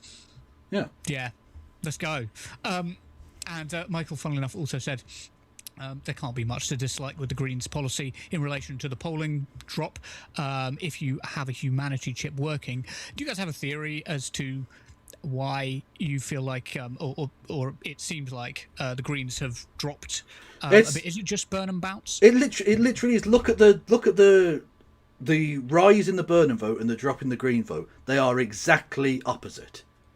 All of virtually all of those Labour voters. New Labour voters were old Labour voters who had gone to the Greens, but now they've gotten rid of Sir Prickface Casey. They've now got a leader in there who is at least sounding like a Labour leader. I do think maybe the attacks before the local elections may have had an impact because they didn't do quite as well as they hoped. They still did pretty well, but I don't. They did. Look, they came second nationally in terms of the vote share, way behind Reform. But I think they got 18% and Reform got like 25%. So like national vote share definitely was impressive. But like, what other parties would they have gotten those votes from? They haven't put out any Labour policies. or the Greens? Well, the Labour Party. So the Labour Party haven't put out any policies that particularly go towards Tories or reform.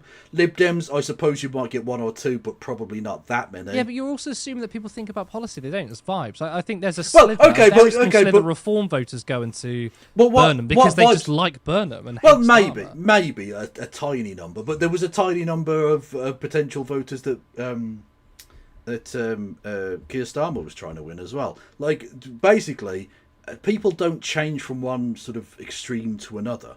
People are generally what they are, and the people who are social democratic or left of centre want that kind of government, and they're sort of getting that now, at least in rhetoric. And like you say, people aren't necessarily looking at white papers or legislative fucking slates and all the rest of it. They're looking at vibes, and he's giving them good vibes. So You don't think there's a crossover between the Greens and Reform then?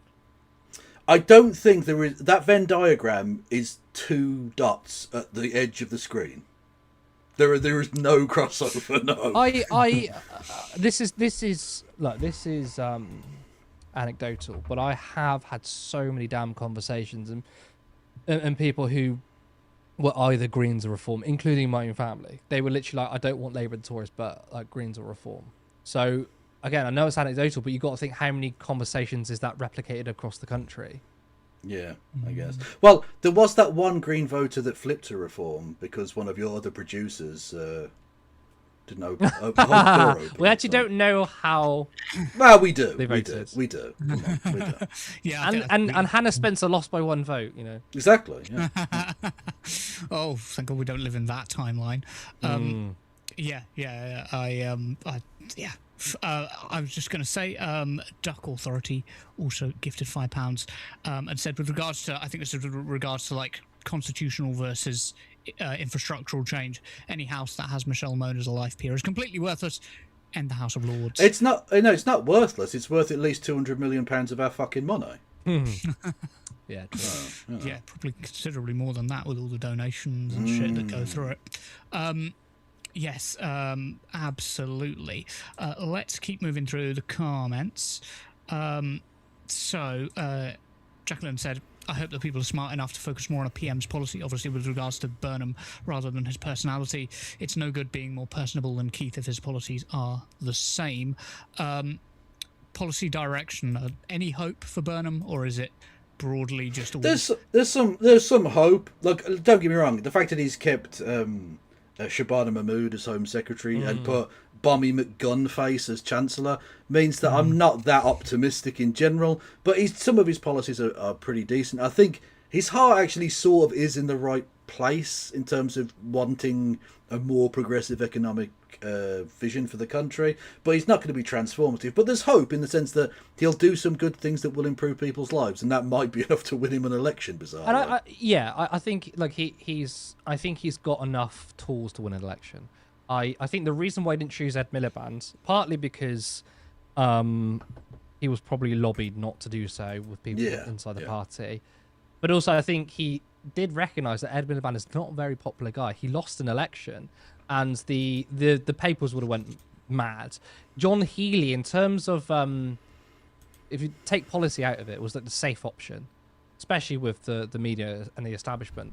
But the big problem is now you've got someone who just wants to fucking go to war and spend endless money on defence is now fucking Chancellor. Yeah, in fact, exactly. he's saying like, if I don't get the spending I want on defence, I might quit. And I'm like, sorry, but your role is Chancellor, as in everything. You don't get to be like, oh, I love defence, give me this amount of money on defence. Well, true, but like presumably when massive war hawk, isn't he? Well, yeah, of course, but and presumably, and by the way, was also one of the chiefs of staff for Tony Blair for like 10 years. Which is never mentioned, but is worth mentioning. But yeah, presumably when he was offered the job by Andy Burnham, he would have asked for those assurances anyway. Because there's no way, like, having resigned as the Defence Secretary over this, to then accept a job of the man who's not going to do the thing he resigned for anyway, would be ridiculous. So presumably he's going to get his way on that. It's just, what do they either cut, borrow, or raise taxes to cover that gap? They're certainly not going to raise taxes. They aren't going to do that, I don't think. No, I'm just saying those are the three options. And, exactly, but I think you agree with me. They're going to go for welfare. Well, that's the mood music. Certainly, that's what the media want. It's the path of least resistance, I suppose, from that perspective. But it's also the thing that led Keir Starmer to come a cropper in the Commons. So we'll wait and see as to exactly the way they go he with went it. for disability. I don't think Burnham. I mean, who knows? But I think he's gonna. Like, he's already announced pretty much that he's gonna cut welfare for defence. But he said it before he was Prime Minister. So I expect it's gonna be something like that. Yeah. Yeah, I think we're going to raise funds some way, and of course here at Turn Left we depend on your donations, and as such, you should get a say in how those donations are spent. And with that in mind, Michael did say, request that Kev gets a trip to the studio, then Curtis takes him for a nice romantic meal. If you think Bring that one up. if you think I'm going to Leeds, you've got another thing coming. You're not even that far away. It's not the distance. It's not the Oh. distance. No. That answers the fucking question, doesn't it, Michael? Yeah. Despite the fact that the studio's at my house, he's actively said, I don't want to go around your house. Well, your house, because your house, Fucking rude. your house is in a sea of shit. So no, I won't be going there. Thank you very much. Sorry, Leeds is better than Birmingham. I'm sorry. Well, no, we've cleared up the piles of rubbish now, so it's fine. Actually, sure. Well, there should have been that in the first place. Wait, sorry. Hang on, who's the MP where you are, Kevin, roughly? My MP is Al Carnes. Al Carnes. Well, Who? I'd argue that you haven't cleared up all the shit that's on the street. No, there's still, yeah. Like I didn't say we cleared up all the shit. I said all the rubbish. So My point stands. yeah. Anyway, Antifa Vegan Boy said, would they eat a urinal cake since it's called a cake, as Kevin brought up? Absolutely. Another classic of mine is the belief that fish have fingers, because fish fingers. Or the brilliant one, a titmouse is both a tit and a mouse, not a bird. So yes. Yeah. I can see that would confuse a lot of people, though, to be fair. yeah.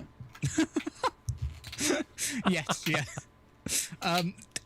So we'll get into the whole Nazi thing. As you probably guessed, I've been waiting to try and kind of talk about this. Have. Oh yeah. Are you a white man? Because they do love talking about Nazis a lot. Yeah. I am a white guy in my 20s who did World War II history in university and throughout my high school. I used to be in my 20s as well. I've got to say it for as long as I can because I can only say it for a few more years. Wait, you're not. I thought you've not reached 30 yet. No, I That haven't was reached so 30 fucking yet. Oh, that's so depressing because next year I reach 40. Fuck it. Oh, yeah, I've got a few more years for that one. Yeah. Yes, no, absolutely.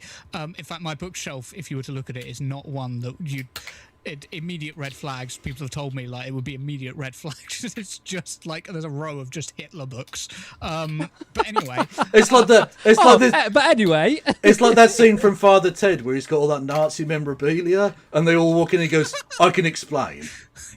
yeah, well, it's what I have to do whenever. the problem anybody is sees with my Father bookshelf. Ted though, that was foreshadowing Graham Linehan. So Well, presumably that's where the props came from. Yeah. exactly. Yeah, true. They left him in the studio one day, read all those books, and that's where his current social views come from.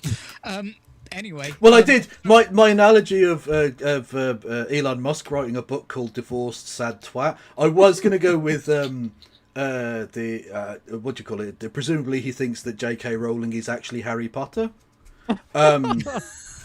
But yeah, or J.R.R. Tolkien is actually a Hobbit and the Lord of the Rings. I don't know. Yes. Yeah, he's an Oh idiot. my God. Anyway, Hitler. Yes. Hitler. Sorry, yeah. So, of course, Kevin did a great job of breaking down that tweet, and I don't have a whole lot to add to that because you did amazing. There's Thank stuff you. I've had to cross out because you just like you got it nailed on. I was writing it down and I was like, fuck, he mentioned that. I thought that the rule by laws thing was particularly fucking weird. Yeah. The rule by laws thing is like, That's bad. yeah, it's what was that suddenly a bad thing? What? But it is worth mentioning as well that the way that Hitler ruled was, as you said, by decree. And I'll never forget my history lecturer at uni basically saying the way that Hitler did business was he had the life of a student. He would wake up sort of like between 10 and 2 o'clock Literally and then true. go like go into his study, start watching films, and then the people around him who like secretaries who became very, very powerful because they controlled the access to the sovereignty, would, you know, let people in, and those people would then get Hitler's like nod on policy, and that policy would just become law. Such an insane way of Yeah, ruling. he literally did. He lived like degenerate hours. That's literally why on D-Day, the German tanks didn't roll until the evening because they literally were too scared to wake him up to get his permission to use their tanks. And by which time a bridgehead had been built because they literally didn't want to wake him up, and he didn't wake up till like 2 in the afternoon. It's wild, Mad stuff. shit. Yes. There was another thing I should say about gun control, because gun control was brought up. Kevin, you might remember Three Arrows. I haven't watched any of Three Arrows videos in a while. Yeah. German YouTuber. Yeah, very good. Yeah. Really good, really good. And they actually have a video on gun control. But basically, one of the theses that they put forward is, at what point would Jewish people or the resistance having access to guns have helped when the Nazis had the structural control that they had? And basically, it's an argument of like, yeah, that didn't really help. Also, there was gun control, but not really for the average German. No. It was mostly for the people he was targeting, mostly for Jewish people. Well, I've had this point with gun people in America as well. Like, you and Billy Bob and your 12 mates in the woods with your small arms, the US government wouldn't have to meet you on the field. They can drone strike you until the only thing that remains is the fucking metal caps in your teeth. You'd be disintegrated. Even them just going up against ice. Yeah, like... Because they're all geared up, right? Yeah. But I think there's a slight irony here, which is that gun control is a left-wing thing. Some would argue on more of the radical left, which I find myself in, would say it's more of a liberal policy, and actually, you know, revolutionaries and socialists having guns is, you know, again, I don't particularly agree with that. But I've heard from people on the left who say, no, actually, like, gun control is more of a lib thing. Yeah, there's like the Socialist Rifle Association exists. There are people that are like Exactly. that. The Black Panthers, of course, were big advocates of arming and things like that. But I think it's just gotten to the point now where technology has so overcome your ability to do armed resistance in quite that way. Exactly. Essentially, in order to do a revolution, you just would have to win over the army and police. I don't think you could realistically stand up against them in the way that maybe you could in 1917 or 1891 or whatever, you know. Yeah, exactly. It's like So, a structural 1791, not 18. Yeah, That's a century out there. But yeah, I 100% agree, of course. And I did want to add as well on the sort of like the idea that, oh, well, they, you know, they collectivized, of whatever that means, the economy and did a, you know, tightly controlled elements of the economy. That's often so often I think misunderstood, because actually it's the Verwirtschaft. The idea was that actually there should be not a penny spent. Hitler's exact words: "Not a penny should be spent without consideration to how it funds rearmament." One of my favorite examples of this is the Autobahn. The German motorway was originally supposed to be built in a tunnel to shield it from air raids over the top. Basically, it was just things that would help with the military. And if your argument is, well, a government is socialist when they have an economy that is geared towards the military, well, that makes the United States of America the most socialist economy ever to have in the ever history of the existed in the history of the world. It's just an insane... But these people, Ben, I'm telling you, these people would probably claim that America's socialist.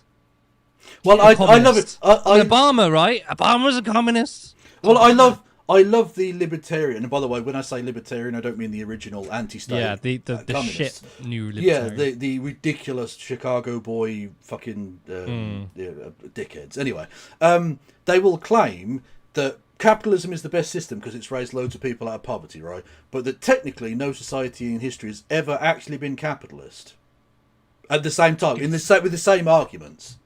They're just idiots. Their system, their mindset doesn't match up with reality. Really do so they just have to bend hate. and contort it. You know? I hate how modern libertarians have really bastardized the original stuff. Because I consider my ideology is probably libertarian socialist. But anytime you say libertarian, I fucking like, because all I can think of is fucking the IEA. Yeah. I like that meme that's And been going around. lose cells. Just listen to it. That meme that's going around of the libertarians, and it's tyranny.gov. Oh, I love that one. Yeah. And then it's tyranny.com, and I'm going, like- ooh, Yeah. I could get behind that. Yeah, because we love authoritarianism. We love insane. control, but we just want it to be done by But McDonald's, not the government. It's such an old meme now, but it's so still funny that when Gary Johnson was running to become the Libertarian candidate for president, and that debate they had with the different candidates, and they literally asked, should there be a driver's license? I saw that. And they were all like, and Gary Johnson said, well, I think you should have some, competence and Yeah. experience. And they were like, no, definitely not. What next? A license for your own fucking toaster? Well, and you just think I these love people, all the candidates were like disavowing it, like because they're in front of Yeah. a libertarian audience, weren't they? Like, You're like- oh, hell no, hell no. absolutely ridiculous. These people are not serious. They're just not. Oh my god. Oh god. Yeah, something I wanted to add to the whole like Hitler point. Is because Kevin mentioned Strasserites, the sort of early, not really left wing, but they had some more like left wing leaning. Well, they policies believe in the like early days. land, giving out land to peasants and things like that, breaking up the Junker estates. I mean, there were some economically pretty out there things for the time. Yeah. Yeah, no, I just view it a bit more as like the BNP saying we want to fund the NHS. It's like, yeah, that could be seen Yeah. as Oh, left-wing, no, they were but still it's like, racist scum. Yeah, of course. yeah, exactly. And I always bring this up, so forgive me. But in the book by Noakes and Pridham, Nazism 1919 to 1945, volume 2, on page 66, if anyone wants to look it up. You there's a fucking really nerd. interesting quote. I know, right? How did you memorize that? There's a really interesting quote by from a conversation between Hitler and Otto Strasser, who was Gregor Strasser's brother, Yep. and the Strasser brothers like famously shared. That's where the word Strasserism comes from, and they were arguing about ideology. There's a note from one of Otto Strasser's diaries about a conversation he was having with Hitler in 1930, where Hitler says, "quote That word socialism is in trouble. I have never said all enterprises should be socialized. On the contrary, I maintain that we might socialize enterprises prejudicial to the interests of the nation, i.e., that would be used in war. Unless they were so guilty, I should consider it a crime to destroy essential elements in our economic life. And this is where it gets really interesting for me. There is no reason for granting the workers a share in the profits of enterprises that employ them, and more particularly for giving them the right to be consulted." So imagine fucking Corbyn, Zach Polanski, Bernie Sanders turning around and going, or Zura Mamdani turning around and going, "Oh no, actually, you don't have the right to be consulted by your employer or former union, and you shouldn't get any share in the profits of the company." Well, and of course the fact that all trade unions were banned except the trade union, which was then the negotiators on behalf of that union were appointed by the government. Exactly. It's just completely pointless. Not the most socialist policy I can think of. I just had to flash up this comment. What is Aleppo? Gary Johnson was asked on TV. Well, I still think in his head he was thinking the word "a" was its own word, and he was thinking, what does Lepo mean? What is Aleppo? I don't know. I don't know what that is. I feel like if you're a candidate for president, you should probably know. Well, that's the what thing. Aleppo is. Libertarians don't know about the Syrian civil war, but they will give you every fucking. They could spend hours talking about weed. Fucking days talking about how we should get rid of the Department of Education. They're idiots. They're idiots. Absolutely. When you said the German Union, Kev, sorry, historian nerd point as usual. Do you mean the DAF, the Deutsche Arbeiterfrontier? No, it was called something different, and I can't remember what off the top of my head. Okay, it's just there was a lot of stuff where it was like, this is here to protect you, but actually it's part of the Strength Through Joy program, and the Strength Through Joy program means that you should do unpaid work for your employer, and if you refuse, your employer can send you to a gulag. I can't remember what gulag it was, but there was a specific one where workers who disobeyed their employers would be sent, and it's like, not gulag, what do I mean, concentration camp. Yeah. Well, it's basically the same thing. Yeah, I was going to say. Don't need to- We were splitting hairs on the definitions there. Yeah. But I especially love the fact that the Volkswagen was funded, and it was essentially a mass stealing from workers thing, because they had to pay up front for their Volkswagen, and you'd get it when it was built. Not a single one was ever delivered, ever. But also, fucking government doing things isn't left wing. Well, yeah, it's literally even ridiculous if when they say like, "Oh, Exactly. socialism is when the government does stuff." Well, every fucking government ever has been socialist. Then, so Exactly. shut the fuck up. You can't praise capitalism because it's never happened. And that is it though. Their whole argument boils down to socialism is when the government does stuff. Oh, it's really fucking frustrating. Anyway, we better get on with the comments because we have... Okay, best one ever. Aleppo is a lesbian hippo. God's sake. Gary Johnson going like in his head, just the hippo just jumping up and down. What is? He's just imagining like two hippos scissoring. Okay, I would have thought it'd be gutting, public education, but Well. maybe it's that. So Emma said, I just can't see anything to be upset about here. Some people are such pointless outrage farmers. And of course, this is in relation to the last story. Julia Hartley Brewer and the subscription rules, basically saying that you can't lock people into subscriptions with fees, and you have to what was the other one? It was you have to.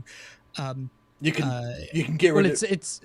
You can't advertise. You can't advertise false prices, and then to give people the indication that you're getting better value than you actually were. It's like when you see something like a recommended retail price and it's really expensive and then they sell it lower. So yeah, but the market rate is what you sold it at. Yeah. Like, the market rate isn't the recommended retail price, and then you've just lowered it. And not just that, but it's an outright and- lie. Because look, if they've previously sold it at that price, I don't mind them telling you that it's been reduced.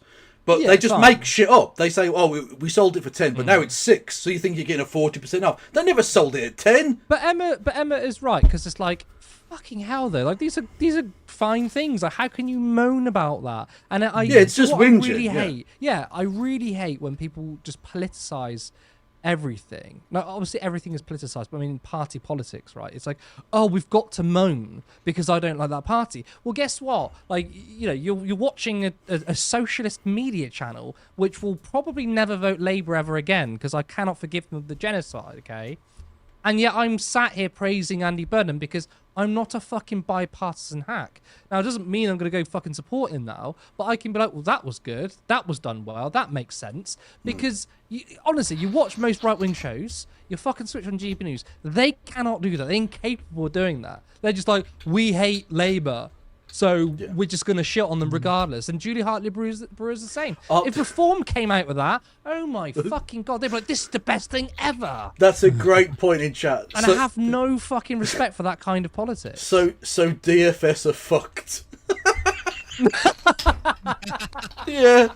The rolling, never-ending sale comes to an end. They said the end of the world would happen before the end of the DFS sale, and Andy Burnham has just come and said, "Oh my fucking beer!" Incredible. Thought not DFS. Breaking: Andy Burnham sees the end of DFS. God, that's funny. Jacqueline said Haley Brewer is living for the day when workhouses and gruel are reintroduced. Absolutely. Well, conservatives are. That conservatives were never ever happier than the Victorian age, where they could just be openly vindictive and cruel to the poorest in society, that they purposely designed a system to ensure would always be poor. But then Hartley Brewer will complain that their conditions are too good. Well, they did at the you time. have a dirty, mouldy roof over your head. They'll say, "Oh, this charity's making these people weak." Yes. They literally would say things like this. We shouldn't feed them as much. Or Yeah, they should. Like, it's Pulling just. themselves up by the bootstraps. Yeah, literally, they would say shit like that. Like, these Christian do-gooders feeding and clothing these people. Yeah.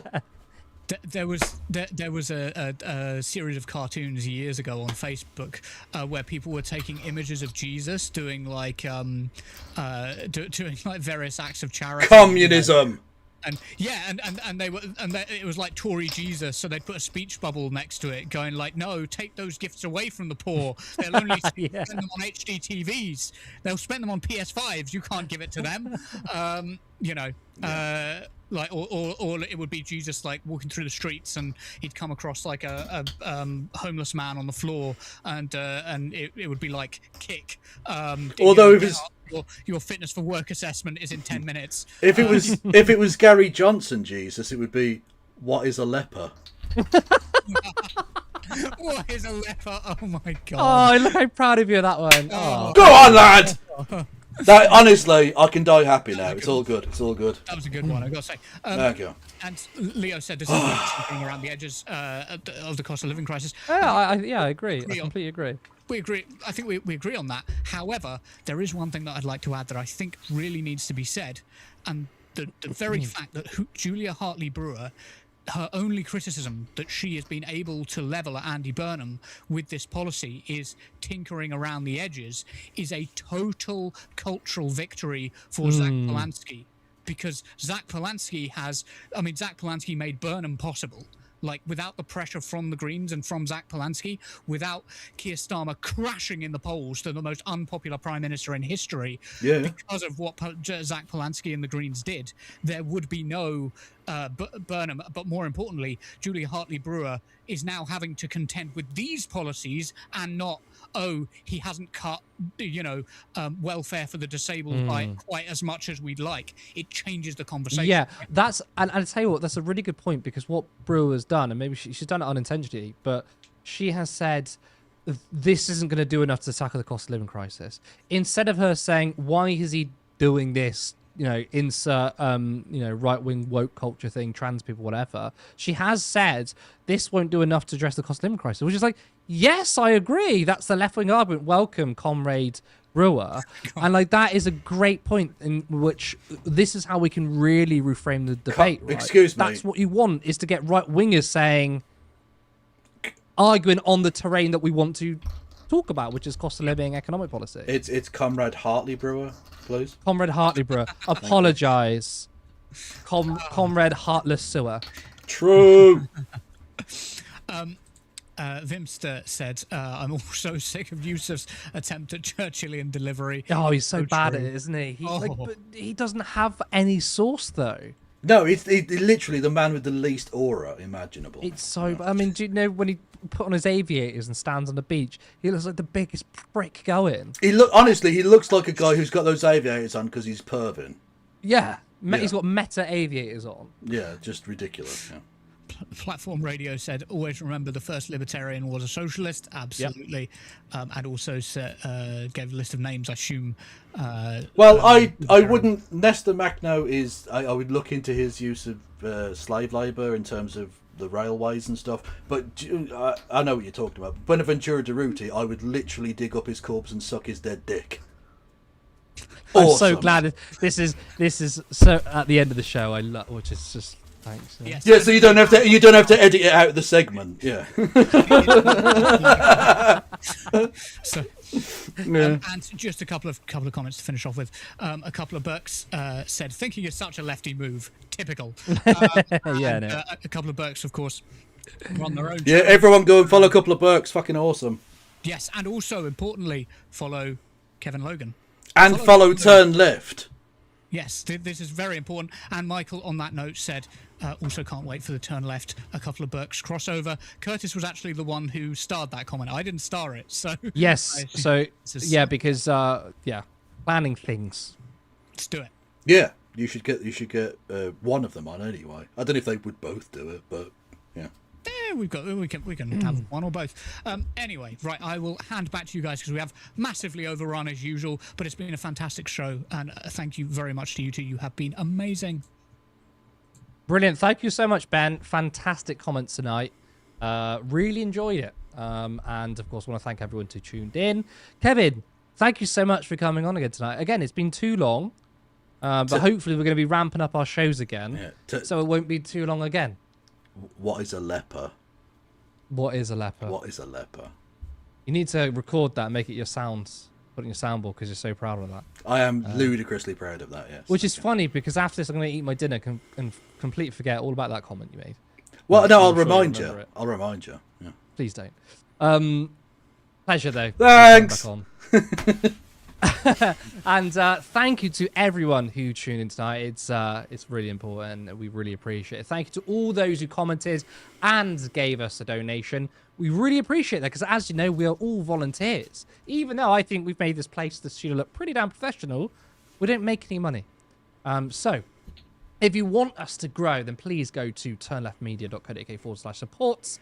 There's a link to our Patreon where you can sign up monthly for as little as £3 per month. Or go on our other link, which is there, and you can give a one-time donation. You can also become a YouTube member for 99p. Remember to like the stream, subscribe to us if you haven't, hit the notification bell. That's really important. We usually go live Monday, Wednesday, Friday at 7:30 p.m. Again, I don't know if we're back on quite that schedule. We'll keep you updated. But again, thank you so much to everyone who joined in. You've been watching Normal Island Live. I'll see you next time.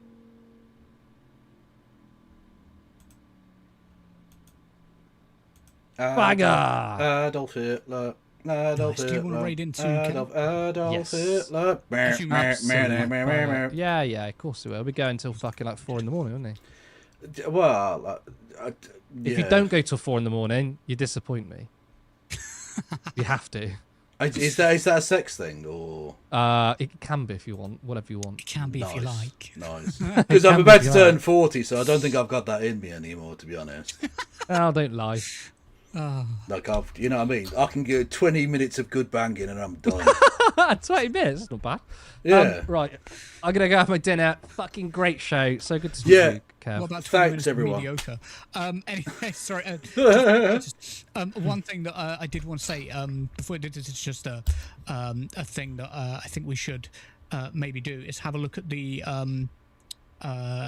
boards, because, for example, if Kevin, I'm just going to use you as an example, if Kevin is here and we've got a story bar in place. Oh, actually, you've already made the change that I was going to say. I was going to say make the change smaller, make the board smaller. You have already done it. You've already read inside my mind and made the change. I didn't turn it on because I thought it was going to be massive and it would make the editing harder. No, I turned it off because I didn't quite finish it, but yeah, it's smaller. Awesome. Okay, I'm glad we were on the same page. Thank you for that, Kevin. Just borrowed you for a second there. Absolutely fine, lads. Yeah. Superb. Okie doke. I will see you all later. Thanks for having me on. We'll talk and all that shit. Enjoy Absolutely. sweating. Yes. Bye. Catch you a bit later. All right. Love you lots, guys. See you later. Oh, chitty chat. Oh. I'm sweaty spaghetti, lads. Oh, God. Oh, I just took my earphones off and literally the sweat that was like amassed behind my ears. Oh, that's so gross. I am going to go and shower. Thank you, Fogel. Much love. Yes, thank you to people who gave me money. I obviously had to have the thing turned off, but if you did give me money, thank you so much. It's enormously appreciated and will be spent on a worthy cause, i.e. keeping me off the streets. Yeah.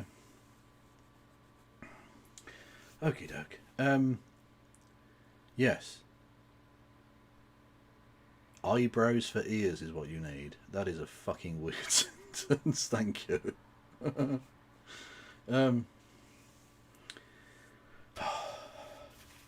Right. Okay. Well, thank you, William. I mean, how did I do, chat? I suppose would be the. Should we do a quick debrief before I fuck off? Sometimes it may be good, sometimes it may be shit. Hey, thank you, Wayward Astoria. Love you, Kevin. Have a pint. Well, I love you too, Wayward. You're the heart and soul of this channel. Much love. Yeah. Okie doke. I'll yes. Any thoughts? Any feedback? Be as brutally, disgustingly honest as you wish. Oh. Oof. Who is going on the Yam Tubes?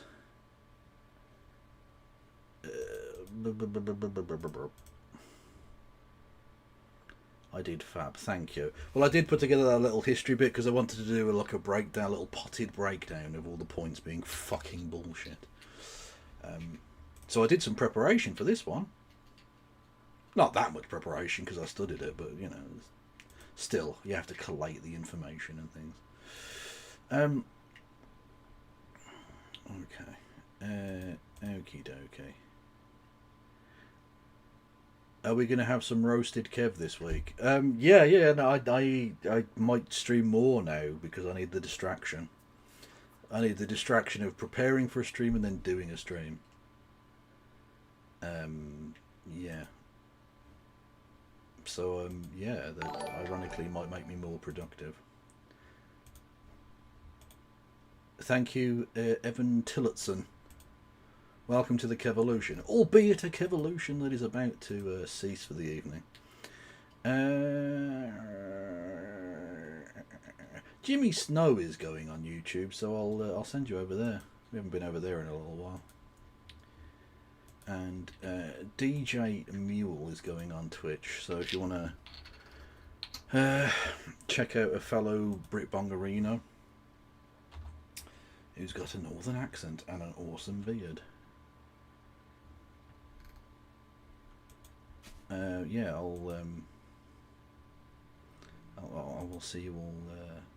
I'll see you all later. Are you ready for Burnham's cost of living tour? Well, I will be following it. Not literally around the country, but I mean I'll be following the. You know, in a general sense. Anyway, and I'll keep you updated, chat, on the progress. Thank you for listening and watching. Thank you for caring. I love you all. No pass around.